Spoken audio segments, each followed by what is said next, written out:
the Schuylkill Banks. Be mindful of the turtles. What's poppin', people? It's Dante. I'm walking along the Schuylkill Banks. Beautiful boardwalk, beautiful day. What a great place to go for a walk in the morning. Yeah, check it out. It's the boardwalk in Philadelphia. And today I'm thinking about street photography meditation, right? When I consider street photography, I consider it as this sort of Zen-like meditative practice that allows me to stay grounded in the now, right? And so thinking of street photography this way is interesting, you know, considering meditation as a time to think, to sort of contemplate, to devise. And you know, I find when I'm on the street and I'm photographing, you know, I'm recognizing patterns between both nature, human behavior, myself, and how everything's sort of connected, right? And so thinking of photography as a way to meditate, I actually believe has lots of power. I love studying the patterns of birds. Seagulls look like they're on strings. They have such interesting movement and patterns. You know, I often study the movement of the pigeons. Here in Philadelphia, we have lots of pigeons to watch. And yeah, you can see them just in droves, just flocks of pigeons, and they make for interesting photographs. Anyway, so I think about being outdoors and walking as perhaps the greatest privilege and modern luxury. And so by moving your physical body, you can actually enter the state of meditation where, you know, you think of meditation, someone doing some yoga pose, humming, whatever, in like a dark corner. But actually by walking and being outdoors, I find myself to enter this sort of state of flow where I go slow, right? When I walk, and I believe when you move at a turtle's pace, you know, you'll see more, right? The slower you walk, the more you will see, and ultimately the more photographs you will make. And isn't that the goal? So, you know, there's maybe misconceptions about a photographer on the hunt, rushing and searching and looking for these decisive moments, but actually they just come to you, right? So go slow, let life flow towards you, and just be prepared and ready to follow your intuition, because ultimately that's, I believe, you know, the name of the game with street photography. It comes down to your intuition, your curiosity, these very critical things. And so a practical thing I like to do is I like to stay fasted, right? I like to stay alert.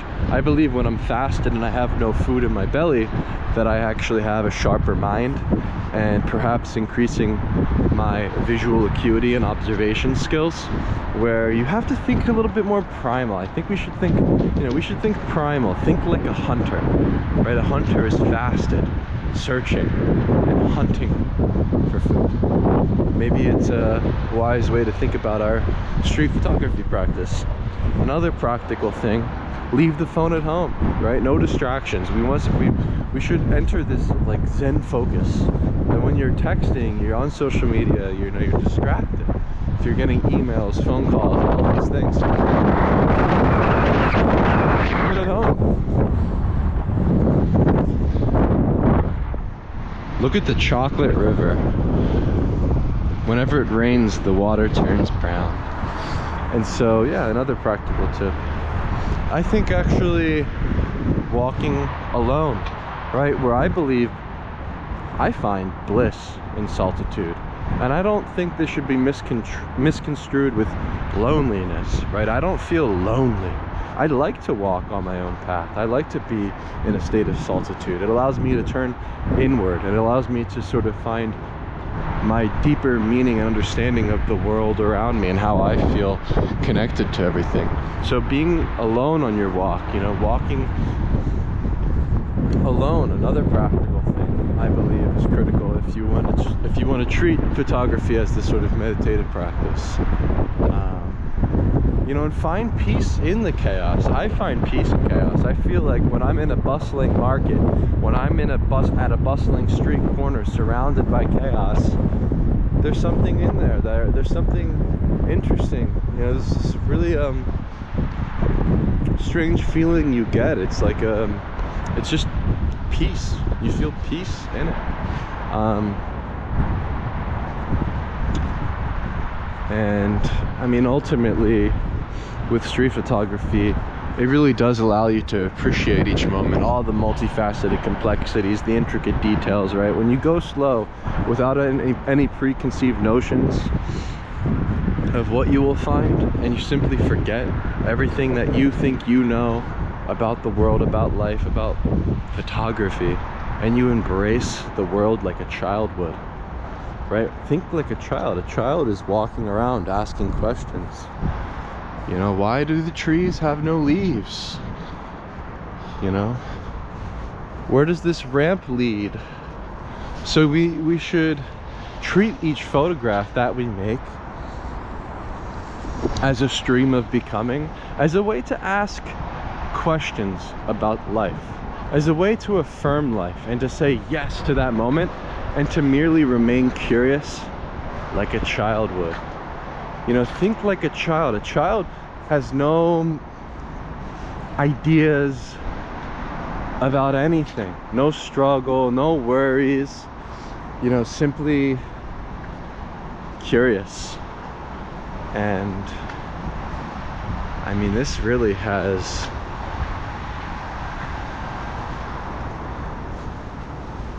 helped me with my photography, right? Just thinking of the world this way, like a child's sort of mind, a child's perspective of things. Yeah, it's been a real good one.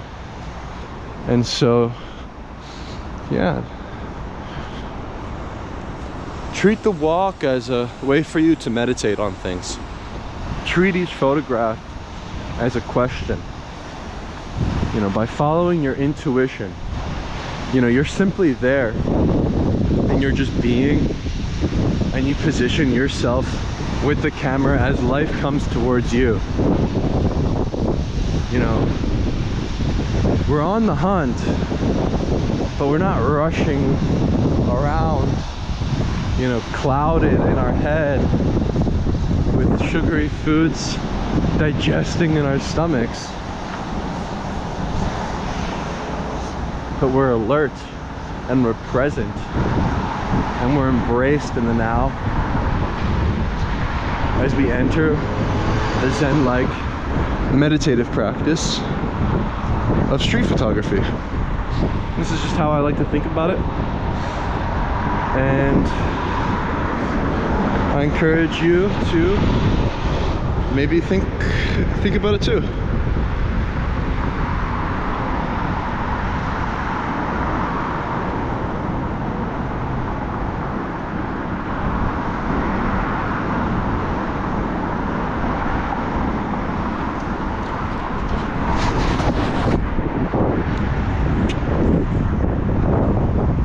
Beautiful, beautiful view here of Philadelphia.